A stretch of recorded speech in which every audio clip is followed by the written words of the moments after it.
Baik, bismillahirrahmanirrahim. Assalamualaikum warahmatullahi wabarakatuh. Bapak Ibu sekalian, eh, saya lanjutkan materi metodologi penelitian saya. Terakhir di minggu lalu kita mendiskusikan mengenai eh, perbedaan penelitian dengan menggunakan logika induktif dan logika deduktif. Ya. Apa sesungguhnya yang membedakan penelitian induktif dan penelitian deduktif? Apa sesungguhnya yang membedakan penelitian deskriptif dan penelitian eksplanatif atau penelitian verifikatif atau penelitian kuantitatif? Seperti saya sampaikan di awal bahwa seluruh isi buku Sekaran dan Bugi yang menjadi acuan dalam mata kuliah ini itu menjelaskan mengenai langkah-langkah penelitian dengan menggunakan model deduktif. Ya. Jadi 90% isi buku itu pada dasarnya menjelaskan mengenai langkah-langkah penelitian deduktif atau langkah-langkah penelitian verifikatif, langkah-langkah penelitian eksplanatif. Ya. Di minggu lalu saya sampaikan bahwa setidaknya metode deduktif atau terakhir saya jelaskan mengenai hypothetical deduction method, deductive method, itu meliputi langkah-langkah seperti yang disajikan dalam video ini. Yang pertama meliputi observasi, yang kedua pengumpulan data awal, perumusan masalah, rangka teoritis, hipotesis, dan seterusnya. Sudah saya sampaikan di minggu lalu. Nah, pada minggu ini saya coba secara singkat ya, nggak cepat. Nanti jika ada hal yang kurang jelas ditanyakan di seksi diskusi. Saya akan coba jelaskan langkah-langkah penelitian dari awal, dari mulai observasi, apa yang dimaksud dengan observasi di sini, dan seterusnya. Ya. Baik, saya mulai. Yang pertama, sebelum saya jelaskan langkah-langkah penelitian ini, sekali lagi saya mengingatkan bahwa model penelitian deduktif atau kuantitatif atau eksplanatif atau verifikatif itu bersifat kaku, bersifat rigid, dan dilakukan tahap demi tahap, step by step. Dari langkah pertama sampai dengan langkah terakhir. Dan tidak bisa backward gitu ya, tidak bisa mundur lagi ke belakang. Gitu. Jadi sekali lagi, langkah-langkah pada penelitian kuantitatif itu bersifat rigid, tahapan demi tahapan, dan tidak bisa mundur ke tahapan sebelumnya. Baik, pada tahapan yang pertama, tahap 1, itu di peta penelitian itu dinamakan dengan observasi atau area masalah yang luas. Maksudnya di sini adalah menjelaskan mengenai sumber-sumber permasalahan penelitian. Jadi sumber masalah penelitian. Di bagian sebelumnya saya sudah jelaskan ya.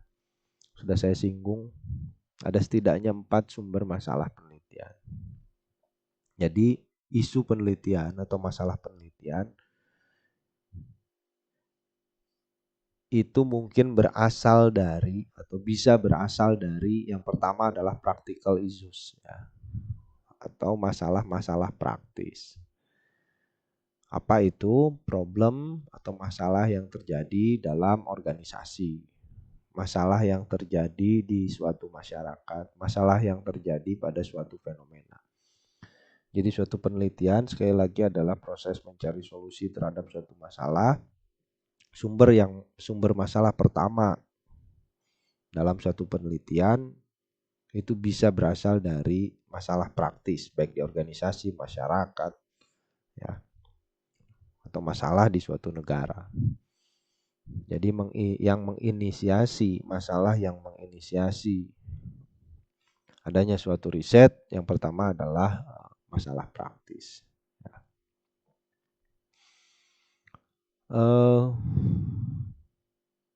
Misalkan ada kontroversi mengenai Undang-Undang Cipta Kerja, kontroversi ya, perdebatan, ada yang setuju, ada yang tidak setuju. Kita melihat fenomena itu, ya, fenomena terbarunya itu misalkan, pertanyaannya kita ingin menguji misalkan apakah Undang-Undang Cipta Kerja ini berpengaruh terhadap investasi perusahaan, gitu ya. Tentu kalau dianggap menguntungkan bagi perusahaan, tentu undang-undang ini akan mendorong perusahaan untuk melakukan investasi di Indonesia. Begitu sebaliknya, misalkan jika perusahaan menganggap bahwa undang-undang ini merugikan perusahaan, tentu investasinya akan ditahan dulu. Nah, penelitian yang didasarkan atas adanya fenomena, atas adanya masalah praktis, maka sumber masalahnya itu dianggap sebagai isu atau masalah praktis. Nah, Bapak Ibu sekalian,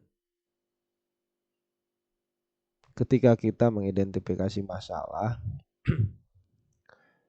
hati-hati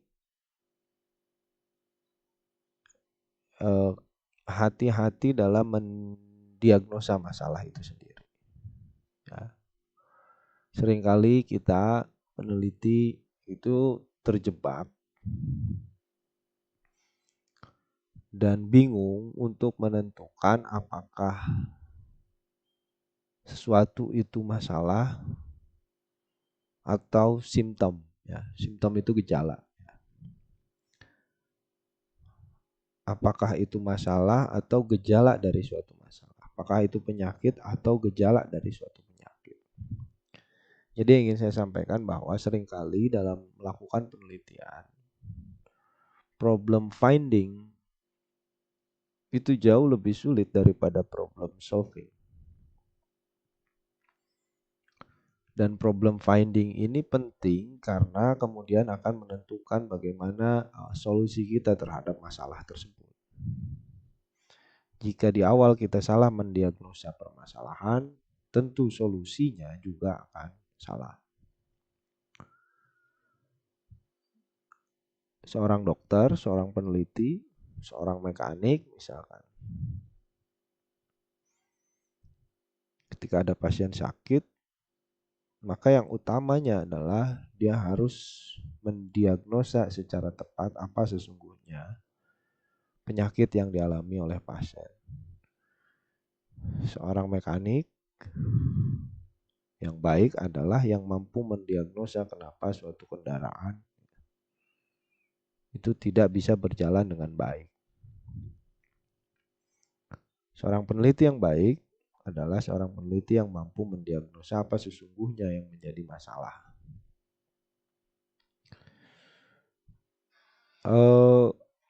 Orang batuk, orang sesak napas, orang kemudian gatal-gatal tenggorokannya gitu. Apakah itu penyakit atau gejala dari satu penyakit? Bisa jadi gejalanya sama tetapi masalahnya berbeda.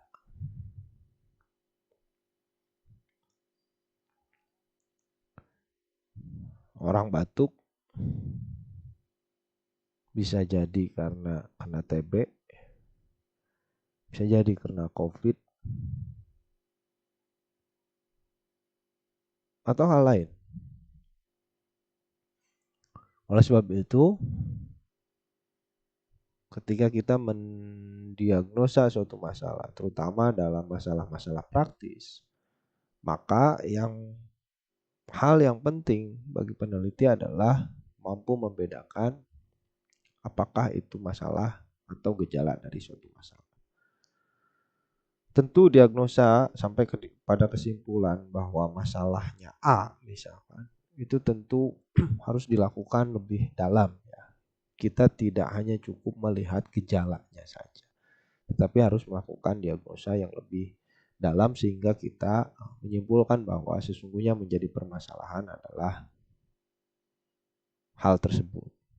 Sehingga kita bisa kemudian menentukan bagaimana melakukan penelitian bagaimana solusi terhadap masalah itu. Nah, Bapak Ibu sekalian, sumber masalah yang pertama adalah practical issue ya. Jadi isu-isu yang ada di fenomena isu-isu yang ada di perusahaan, isu-isu yang berasal dari suatu fenomena. Yang kedua, sumber masalah penelitian adalah konseptual atau theoretical issue. Masalah konseptual atau masalah teoritis. Di sini saya tulis masalah konseptual atau masalah teoritis yang harus diperkuat ya, untuk basic researcher, untuk peneliti atau untuk penelitian dasar ya, untuk memahami suatu fenomena. Ya, saya sampaikan sebelumnya memang kalau kita bicara pada tataran disertasi, sumber masalah teoritis atau masalah konseptual ini memang arahnya ke sana gitu ya. Jadi penelitian pada level disertasi memang terutama di ekonomi itu ya, yang streamnya itu sekali lagi menggunakan deduktif, maka idealnya memang masalah yang diangkat dalam penelitian itu terkait dengan masalah teoritis atau masalah konseptual. Ya. Sebelumnya di awal materi saya sebelumnya, masalah-masalah teoritis itu terkait dengan misalkan conflicting teori atau integrating teori misalkan. Ada dua teori yang berbeda atau Bapak Ibu mencoba untuk mengintegrasikan dua teori yang berbeda atau menguji dua teori yang berlawanan misalkan. Jadi sumber masalah teoritis ini sekali lagi idealnya memang dijadikan rujukan utama ya, rujukan utama sebagai dasar kita melakukan penelitian. Itu yang kedua. Yang ketiga adalah methodological issues ya. Methodological issues itu terkait dengan isu-isu metodologi ya. Misalkan Bapak Ibu membaca hasil riset, hasil penelitian, kemudian hasil penelitian itu tidak confirm teori, tidak mengkonfirmasi teori, kemudian setelah dibaca metodenya misalkan ada keterbatasan jumlah sampel ya misalkan. Nah, kemudian Bapak Ibu coba hasil penelitian tersebut tidak konfirmasi, mungkin karena jumlah sampelnya yang kurang, kemudian perlu dilakukan penelitian baru. Maka penelitian baru tersebut dilakukan atas dasar karena permasalahan metodologi di penelitian sebelumnya. Atau misalkan terkait dengan variabel yang digunakan. Ya. Dalam teori misalkan, dalam penelitian sebelumnya menemukan bahwa pengujian itu dilakukan dengan direct effect ya, dengan pengujian langsung. Nah, pengujian langsung itu misalkan pengaruh langsung itu X ke Y langsung. Tapi kemudian kita sebagai peneliti membaca ada teori lain atau ada penelitian lain yang kemudian mencoba memasukkan variabel moderasi atau variabel mediasi misalkan. Kemudian diuji, maka penelitian itu didasarkan pada isu-isu metodologis. Ya. Atau misalkan dari hasil penelitian sebelumnya, hasil penelitian mengkonfirmasi teori, tapi kemudian Bapak Ibu mencoba untuk apakah hal tersebut diuji pada konteks, pada lokasi yang berbeda, hasilnya akan konsisten atau tidak. Itu yang dimaksud dengan methodological issues. Jadi misalkan pengujian pengaruh variabel-variabel di perbankan konvensional itu konsisten tidak dengan pengujian variabel-variabel pada perbankan syariah misalnya. Di pertanyaan itu dilakukan penelitian, maka sumber masalahnya adalah methodological issues tadi atau isu-isu metodologis tadi. Karena perbedaan konteks misalnya. Yang terakhir adalah empirical issues atau masalah-masalah empiris dari penelitian sebelumnya. Jadi empirical issues itu suatu penelitian itu dilakukan atas dasar karena misalkan adanya ketidakkonsistenan hasil penelitian sebelumnya. Karena adanya ketidakkonsistenan, ya misalkan ada pengujian suatu teori dilakukan oleh beberapa teori tersebut sudah diuji, diteliti oleh beberapa penelitian, namun ternyata hasil dari beberapa penelitian tersebut menghasilkan hasil penelitian yang tidak konsisten. Penasaran? Coba dilakukan penelitian lagi. Ketika Bapak Ibu melakukan penelitian tersebut, maka dasar dari penelitian yang Bapak Ibu lakukan itu karena adanya permasalahan empiris. Nah, atau empirical issues. Jadi Bapak Ibu sekalian, setidaknya dalam melakukan penelitian ya, ada 4 area masalah atau 4 sumber masalah yang bisa kita teliti. Yang pertama practical issues, yang kedua konseptual atau theoretical issues, yang ketiga methodological issues, dan yang keempat empirical issues. Nah, terkait dengan penjelasan saya sebelumnya bahwa kita harus konsisten ya, termasuk dalam masalah penelitian. Ya. Kalau kita membagi penelitian berdasarkan logika yang digunakan, ya, apakah itu induktif atau apakah itu deduktif, maka idealnya sekali lagi, penelitian induktif, maka masalah penelitian itu harus diawali oleh isu-isu praktis. Ya. Dimulai dari hal yang bersifat khusus untuk menarik kesimpulan umum. Sebaliknya, pada penelitian deduktif, maka idealnya masalah penelitian itu berasal dari theoretical atau conceptual issues karena bersifat dari suatu hal yang general. Idealnya seperti itu. Tapi sekali lagi ya, dalam prakteknya ketika menulis disertasi tentu seorang promotor memiliki gaya yang berbeda-beda, memiliki background yang berbeda-beda.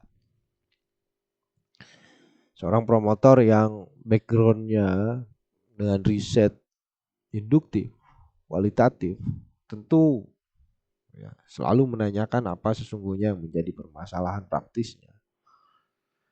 Sebaliknya, seorang promotor yang backgroundnya deduktif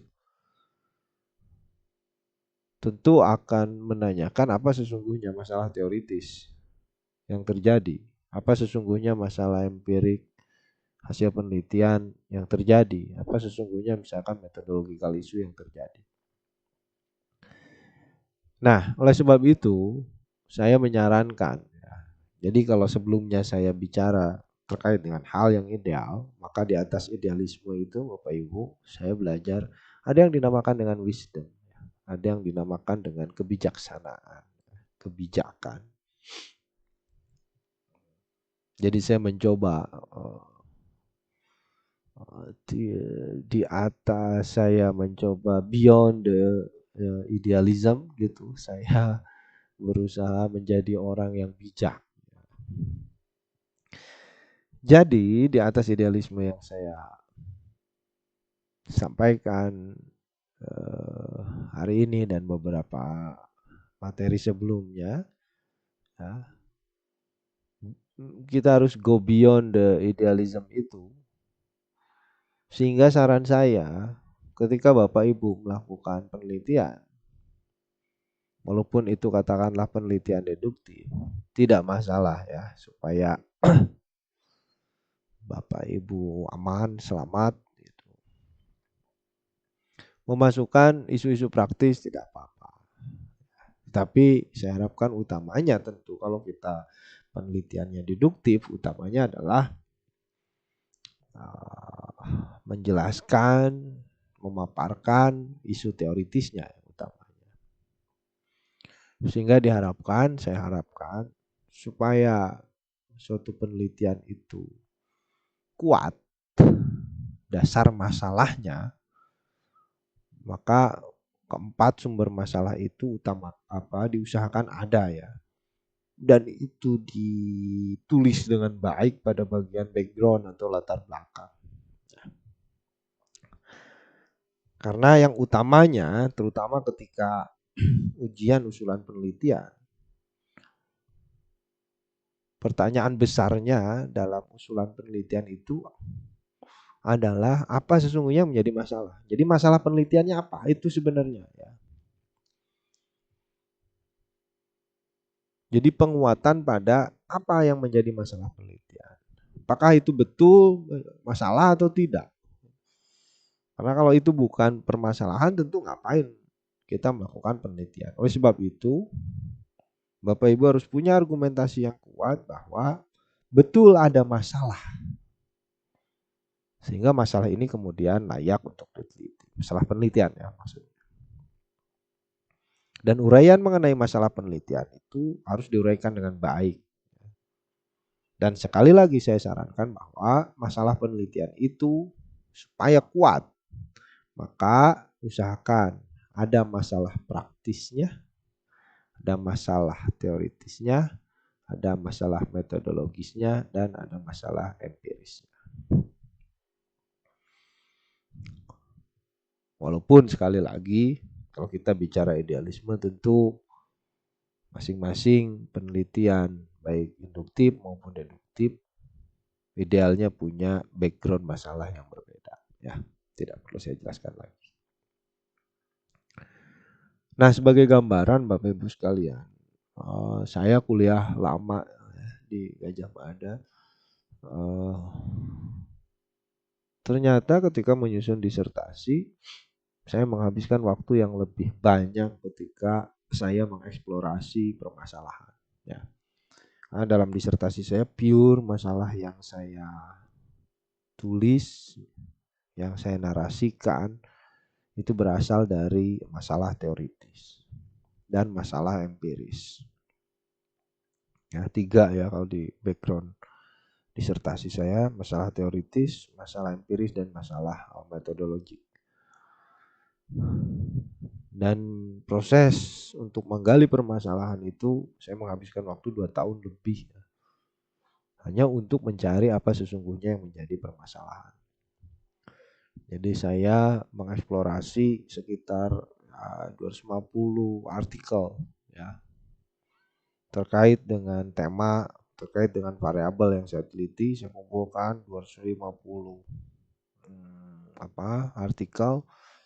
Dan dari 250 artikel itu kemudian saya bisa memetakan adanya gap teoritis, adanya gap empiris, dan adanya gap metodologi. Dan gap itu, isu-isu itu kemudian ya saya rangkum dan saya lakukan penelitian. Ya. ketika melakukan penelitian tidak selama mencari masalah penelitiannya. Nah, karena itu yang penting ya. Ini hanya sebagai sharing pengalaman aja. Saya mengalami betul bahwa mengeksplorasi masalah, menemukan masalah penelitian itu memerlukan, kalau saya sih, mudah-mudahan Bapak Ibu lebih cepat ya. Kalau saya lebih lama ya, untuk menemukan masalah penelitian. Nah, karena saya deduktif pure gitu ya. Jadi sekali lagi silakanlah ini dikombinasikan ya. Sekali lagi di atas idealisme itu ada wisdom, silakan dieksplorasi ya. Yang terpenting bagi saya sebagai dosen medlit, saya mengharapkan dalam proposal penelitian nanti yang utamanya itu adalah masalah ya. Masalah penelitiannya harus jelas. Baik, saya lanjutkan Bapak Ibu. Kalau di sini ya, observasi pengumpulan data awal itu ya, identifikasi terhadap area penelitian atau area masalah ya. Area masalah maksudnya ini itu ada 4 ya. Langkah kedua adalah pengumpulan data awal. Ya. Tentu untuk mengetahui sumber-sumber masalah ya, kita harus mengumpulkan data awal. Ya. Sumber pengumpulan data awal ada 2, ada interview ya, wawancara. Tentu wawancara dilakukan jika kita melakukan suatu penelitian yang sumber masalahnya dari masalah praktis ya. Tentu kita melakukan wawancara. Baik wawancara, saya tulis di situ ada 2 tipe wawancara, ada struktur ya, wawancara terstruktur, wawancara tidak terstruktur ya. Saya pikir sudah tahu kita semua. Kalau terstruktur itu ada ada daftar pertanyaannya terlebih dahulu peneliti ya. Kalau tidak terstruktur ya wawancara yang dilakukan dengan cara langsung ya, mengalir gitu. Jadi peneliti tidak memiliki daftar pertanyaannya terlebih dahulu. Tentu ada plus minusnya ya, tapi tidak akan saya jelaskan lah terlalu lama. Yang kedua adalah pengumpulan data awal melalui data sekunder ya. Ya. Jadi data-data BPS ya, data-data saham ya, publikasi data-data yang dikeluarkan oleh pemerintah, media, sensus ya. Ya, di situ tulis stock market report ya, data-data dari internet. Ya, jadi secondary data ini sebagai alat untuk mengumpulkan data awal ya. Nah, Bapak Ibu sekalian, saya tertinggal di situ. Termasuk secondary data itu ya di jurnal ya. Ya, di jurnal atau artikel hasil penelitian sebelumnya.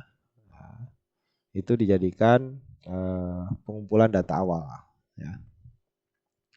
Tentu kalau misalkan penelitian dengan data sekunder ya, tentu observasinya atau pengumpulan data awalnya tentu kita menganalisis data sekunder tersebut. Nah, ada masalah nggak dari data itu? Misalkan yang senang di keuangan ya, manajemen keuangan misalkan ya, perbankan gitu, tentu analisis peneliti itu lebih pada data-data sekundernya ya.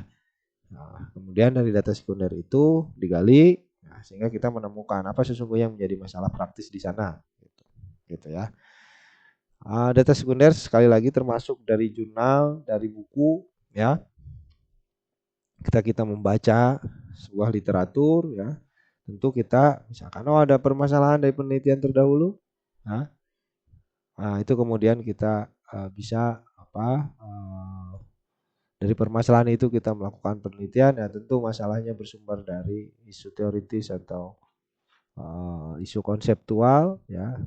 Bagaimana cara kita tahu ada isu teoritis dan konseptual? Tentu dari data-data sekunder, bukan dari interview. Itu maksud saya, tidak ada yang sulit ya di sini. Jadi ini langkah kedua, pengumpulan data awal ya. Pengumpulan data awal sekali lagi dilakukan untuk menggali apa yang menjadi permasalahan ya dari keempat sumber masalah tersebut. Kalau interview ya tentu digunakan untuk mengumpulkan data awal terkait dengan masalah praktis ya. Data sekunder tentu dilakukan untuk menggali masalah dari sumber masalah teoritis, empiris atau metodologis. Gitu ya. Baik, saya lanjutkan. Literatur survei, ya, survei literatur ya, dari secondary data ya, itu berfungsi. Jadi sekali lagi ceritanya bahwa kalau kita berusaha untuk menggali masalah teoritis, empiris, praktis, empiris, metodologis, maka hal yang harus kita lakukan adalah memperbanyak yang namanya literatur survei. Ya. Nah, fungsi dari literatur survei itu tentu sebagai dasar mengembangkan kerangka teoritis. Ya, dari kerangka teoritis itu kemudian kita bisa menurunkannya ke dalam hipotesis yang kemudian nanti kita uji kebenarannya. Jadi sekali lagi literatur survei berfungsi untuk menjadi dasar dalam pengembangan teoritis. Ya. Dari pengembangan teoritis itu kemudian kita bisa menurunkannya menjadi hipotesis, yang hipotesis kemudian diuji. Yang kedua, fungsi dari survei literatur itu adalah bahwa suatu penelitian itu memang dapat diuji, ya, karena ada kerangka teoritisnya, ada dasar teoritisnya. Jadi kalau kita membuat hipotesis, tentu hipotesis atau dugaan itu bisa bermacam-macam sumbernya. Tapi secara ilmiah, ya, maka suatu hipotesis dalam penelitian itu dasarnya adalah kerangka teoritis. Ya. Tidak boleh dari pengalaman, tidak boleh dari prediksi, tidak. Ya. Hipotesis itu dugaan sementara. Nah, kita menduga itu dasarnya adalah dasar teoritis. Sehingga bentuk hipotesis itu testable. Jadi hipotesis yang kita ajukan itu dapat diuji. Ya. Dan dapat direplikasi oleh penelitian lain, ya. Dan dapat direplikasi oleh penelitian lain. Ya. Tentu kalau suatu hipotesis itu tidak menggunakan dasar teoritis yang kuat, ya, tentu penelitian itu tidak dapat diuji. Hipotesis itu tidak dapat diuji karena dasarnya tidak kuat, ya. Dan tentu tidak bisa direplikasi oleh penelitian lain. Ya, nanti saya jelaskan bagian itu di hipotesis ya. Bagaimana kita mengenerate hipotesis. Nah, yang ketiga, fungsi dari literatur survei karena literatur survei itu kemudian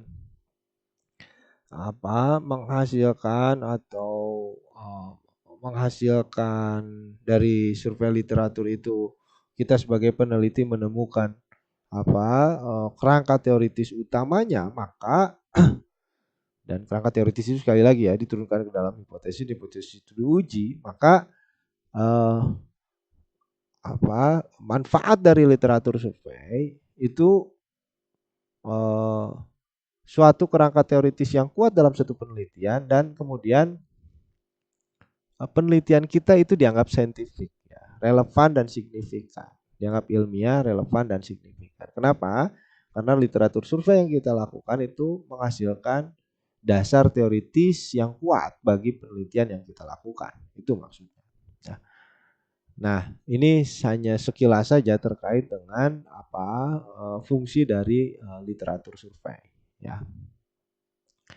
Jadi Bapak Ibu, so far saya sudah menjelaskan 2 tahap.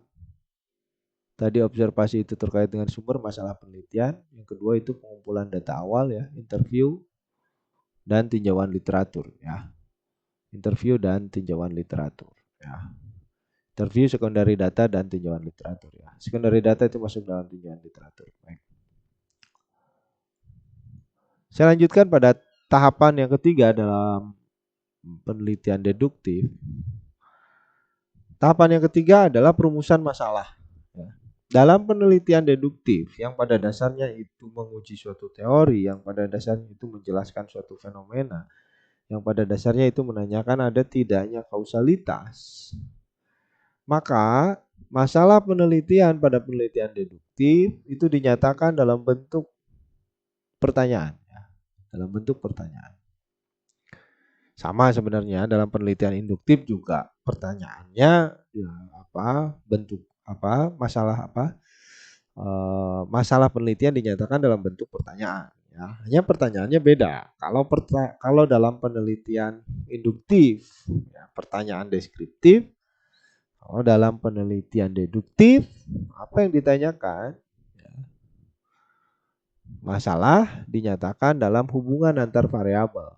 Nah, jadi pertanyaan penelitian dalam penelitian deduktif pada dasarnya menanyakan ada tidaknya hubungan antar variabel, ada tidaknya sebab akibat antar variabel. Masalah penelitian dinyatakan dalam bentuk pertanyaan dan pertanyaan itu menanyakan ada tidaknya hubungan antar variabel. Ada tidaknya kausalitas atau pengaruh antar variabel. Nah, selanjutnya ini contoh ya. The problem, masalah adalah pertanyaan ya. Kalimat pertanyaan yang menanyakan apakah terdapat relation, hubungan antara satu atau lebih variabel. Ya, sekali lagi dalam penelitian deduktif ya, pertanyaan penelitian itu menanyakan ada atau tidak hubungan antar variabel. Pada dasarnya itu, karena kita mengkonfirmasi teori, maka peneliti itu sederhananya menanyakan apakah teori itu terbukti atau tidak. Apakah teori tersebut dikonfirmasi atau tidak? Apakah hipotesis itu didukung atau tidak? Memang sepertinya sederhana, sehingga dalam beberapa ujian ya, mahasiswa bimbingan saya D3 ada promotor yang menanyakan, jadi kalau gitu penelitian Bapak atau penelitian Ibu ini hanya menanyakan ada atau tidak pengaruh atau ada atau tidak hubungan. Sebetulnya iya kalau kita menggunakan logik deduktif, tapi tentu penelitian itu tidak hanya sebatas ya hipotesis alternatif, hipotesis HO ditolak, HA diterima. Tidak tentu ya, pada level S1 pun tidak demikian. Ya. Tapi dasarnya itu sebetulnya, ya. Tujuannya itu. Ya.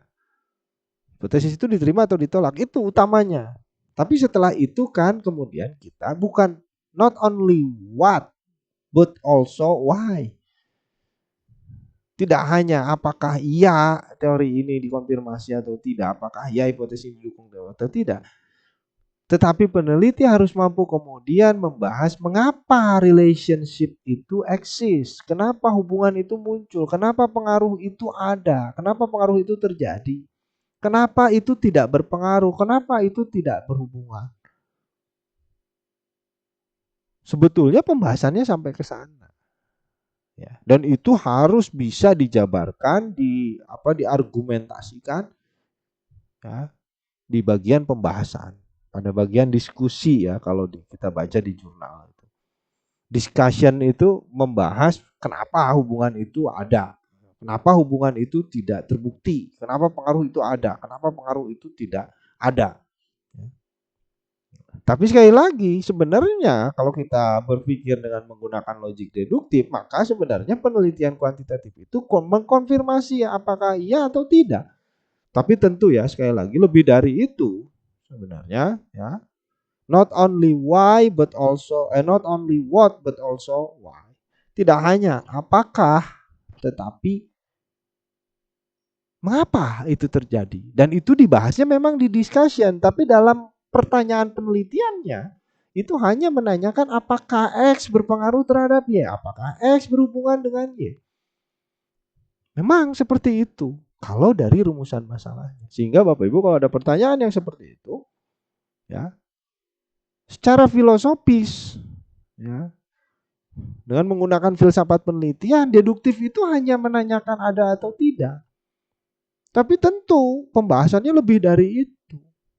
Mengapa itu terjadi itu harus kemudian bisa dijelaskan juga pada isi disertasi. Itu ya. Jadi sejauh ini saya sudah menjelaskan sumber masalah, pengumpulan data awal, langkah kedua dan ketiga adalah perumusan masalah. Ya, saya rehat dulu sebentar ya, saya pause dulu. Baik, saya lanjutkan penjelasan saya. Kita memasuki pada tahapan yang keempat, ya. Saya review sebentar. Tahapan pertama itu identifikasi terhadap area-area sumber permasalahan. Tahapan kedua terkait dengan pengumpulan data awal dan menggunakan interview dan literatur survei. Dan yang ketiga itu perumusan masalah. Yang keempat kita diskusikan, tahapan yang keempat kita diskusikan mengenai yang namanya kerangka teoritis atau theoretical framework. Jadi apa yang dimaksud dengan kerangka teoritis? Kerangka teoritis itu adalah hubungan antar variabel, ya. Hubungan antar variabel yang dianggap sebagai bagian yang integral untuk menjelaskan suatu masalah yang diteliti. Jadi kerangka teoritis adalah hubungan antar variabel yang dianggap menjadi bagian yang integral, ya, untuk menjelaskan suatu masalah yang diteliti. Jadi kalau misalkan kita ingin meneliti apa sesungguhnya yang memacu pertumbuhan ekonomi, maka yang pertama harus kita lakukan adalah kita mengeksplorasi teori-teori yang terkait dengan pertumbuhan. Dari sana kita kemudian mengetahui faktor-faktor atau variabel-variabel. Misalkan yang berpengaruh terhadap pertumbuhan kita tahu konsumsi, investasi, misalkan ya. Jadi setidaknya misalkan ada 3 variabel, ya. Ada 3 variabel: konsumsi, investasi, pertumbuhan ekonomi misalkan.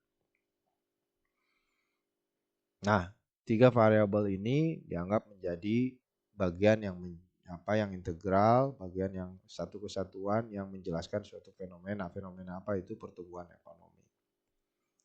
Jadi sekali lagi yang dimaksud dengan kerangka teoritis adalah hubungan antar variabel. Bagaimana hubungan antar variabel ini menjelaskan suatu masalah yang diteliti. Itu yang dimaksud dengan theoretical framework. Nah, fungsi dari kerangka teoritis itu membantu peneliti untuk melakukan atau mengembangkan suatu hipotesis yang kemudian hipotesis itu dapat diuji, ya. Jadi tentu yang namanya hipotesis atau dugaan sementara itu berasal dari yang namanya kerangka teoritis. Kita tidak bisa menduga, kita tidak bisa membuat suatu dugaan sementara secara ilmiah, ya, tanpa adanya kerangka teoritis. Jadi fungsi utamanya dalam penelitian kerangka teoritis, terutama penelitian deduktif, itu menjadi dasar bagi pengembangan hipotesis. Yang hipotesis itu sekali lagi nanti diuji, ya. Ini tadi saya sampaikan, ya, dari kerangka teoritis itu kemudian dikembangkan testable hipotesis, hipotesis yang dapat diuji, ya, untuk menguji apakah teori yang menjadi dasar suatu penelitian itu valid atau tidak, atau teori itu terkonfirmasi atau tidak, teori itu terbukti atau tidak, gitu ya. Saya lanjutkan. Di sini dijelaskan, oleh sebab itu seluruh proses penelitian, terutama penelitian deduktif, ya, itu akan tergantung dari seluruh proses penelitian itu didasarkan dari kerangka teoritis. Adanya kerangka teoritis sehingga dalam penelitian deduktif kerangka teoritis itu menjadi sesuatu hal yang mutlak, ada. Berbeda dengan penelitian induktif. Penelitian induktif itu a teori pun boleh. Ya, a teori, tidak ada teori pun boleh. Ya. Pada titik yang sangat ekstrim, ya, penelitian induktif, a teori pun diperbolehkan. Tapi kalau kita berada pada stream deduktif, maka tentu yang menjadi dasar bagi seluruh penelitian itu adalah adanya kerangka teoritis. Ya. Nah, kemudian even if testable hypotheses are not necessarily generated, developing a good theoretical framework is central. Jadi, bahkan jika ya, peneliti tidak mampu membuat suatu atau mengenerate suatu hipotesis yang dapat diuji, dasar teoritis atau kerangka teoritis itu penting, ya. Posisinya sentral. Ya. Walaupun sebenarnya ketika kita memformulasi kerangka teoritis atau kita mempunyai dasar teoritis yang kuat, sebenarnya ya, tidak mungkin ada hipotesis yang kemudian tidak testable, ya, tidak dapat diuji. Gitu. Ya. Karena jelas dasar dari hipotesis adalah kerangka teoritis. Ya. Jadi posisi yang ingin saya tekankan bahwa dalam penelitian deduktif penting bagi Bapak Ibu untuk mempunyai dasar teoritis. Oleh sebab itu sederhananya sih, kalau masih bingung mau meneliti apa, ya, maka jawabannya sederhana. Teori apa yang dikuasai? Teori apa yang diminati? Teori apa yang sudah dibaca? Dalam penelitian deduktif, berangkatnya dari sana. Nah, selanjutnya kerangka teoritis. Itu penting untuk memahami apa maksud dari suatu variabel dan ya dan tipe-tipe variabel yang berbeda. Gitu ya. Jadi dari kerangka teoritis nanti kita bisa mengidentifikasi, maksudnya adalah dari kerangka teoritis kita bisa mengidentifikasi mana yang menjadi variabel sebab, mana yang menjadi variabel akibat, mana yang menjadi variabel moderasi atau bahkan mana yang menjadi variabel mediasi. Ini yang dimaksud dengan kerangka teoritis, fungsi kerangka teoritis, dan peran kerangka teoritis dalam suatu riset. Gitu ya. Sekali lagi, dalam stream deduktif, kerangka teoritis, dasar teori merupakan hal yang utama.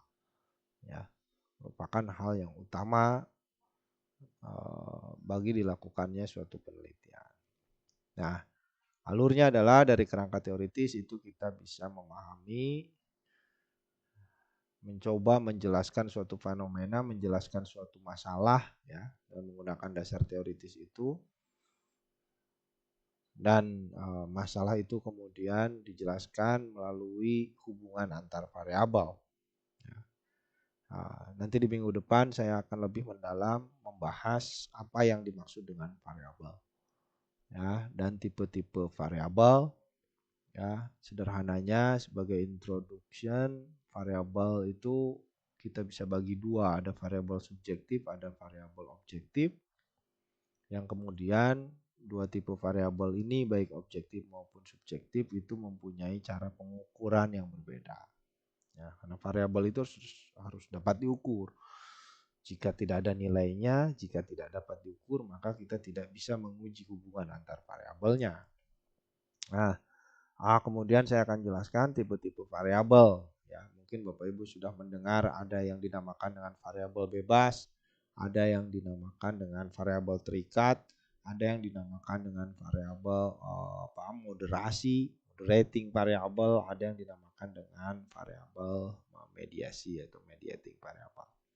Ya, akan sangat penting bagi kita untuk memahami tipe-tipe variabel ini, sehingga orisinalitas penelitian terutama pada level disertasi itu bisa muncul dari bagaimana kita mengkombinasikan berbagai teori sehingga dalam suatu model penelitian kita bisa kemudian memasukkan yang namanya variabel mediasi dan moderasi. Ya mungkin sebelumnya kita hanya meneliti pengaruh variabel bebas terhadap variabel terikat, tapi saya harapkan di level disertasi, ya, tesis disertasi, peneliti mulai kemudian mengidentifikasi kemungkinan-kemungkinan variabel mediasi dan variabel moderasi. Nanti saya jelaskan itu di minggu depan. Mungkin Bapak Ibu itu saja yang bisa saya sampaikan di materi minggu ini, ya. Saya pikir tidak ada yang terlalu sulit karena sekali lagi saya percaya ya materi-materi seperti ini sudah disampaikan ya pada level pendidikan sebelumnya. Mungkin kalau ada masukan, ada pertanyaan, silahkan nanti kita diskusikan di sesi tanya jawab. Saya juga mohon maaf karena waktu saya mengupload materi ini agak terlambat ya, mohon maaf ya. Memang kesibukan banyak sekali. Kelas daring ini ternyata lebih repot ya Bapak Ibu. Lebih repot kelas daring itu karena saya harus menyiapkan materi-materinya seperti ini dan lebih banyak saya memberikan ceramah di kelas-kelas saya. Karena ya kalau dilepas ya khawatir gitu ya. Hanya diskusi dengan materi yang sepenuhnya diserahkan ke mahasiswa juga saya agak khawatir dan utamanya adalah bahwa saya harus memberikan tugas, saya harus tetap memberikan materi sebagai bentuk tanggung jawab saya di kelas. Saya pikir itu Bapak Ibu sekalian ya, nanti silakan di sesi di jam perkuliahan kita diskusi seperti biasa ya, silakan ditanyakan dan saya usahakan saya respon semua pertanyaan sesuai dengan kapasitas saya, sesuai dengan waktunya ya. Biasanya di S3 ini senang ya, ramai sekali responnya. Terima kasih respon dan semangatnya di mata kuliah ini. Semoga saya juga bisa memenuhi ekspektasi Bapak Ibu ya dalam menyampaikan materi metodologi penelitian. Saya pikir itu untuk materi saya kali ini. Terima kasih. Tetap sehat, tetap semangat. Wassalamualaikum warahmatullahi wabarakatuh.